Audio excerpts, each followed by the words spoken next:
છોટાઉદેપુર જિલ્લા સહિત બોડેલી બાર એસોસિએશનની અચોક્કસ મુદ્દતની હડતાલ, હાથ ઉપર કાળી પટ્ટી બાંધી લડેંગે જીતેંગેના નારાની સાથે કોર્ટની કામગીરીનો બહિષ્કાર કરવામાં આવ્યો.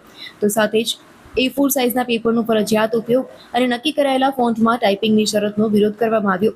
હસ્તલેખિત અરજીઓ બંધ કરવા સહિતના નિયમોની સામે વકીલોમાં રોષ જોવા મળ્યો. હાઈકોર્ટના પરિપત્ર સામે બોડેલી બાર એસોસિએશનનો ઉગ્ર વિરોધ નોંધવામાં આવ્યો.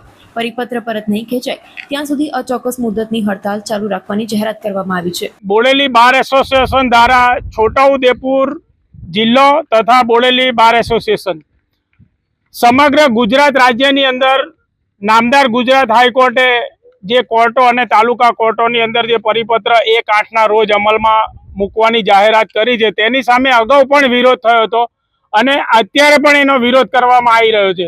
આ પરિપત્રની અંદર એવી જોગવાઈ કરવામાં આવી છે કે જે તમે હસ્તલેખન અરજીઓ આપો છો એ અરજી સદંતર બંધ કરવી અને ટાઈપ કરીને આપવી.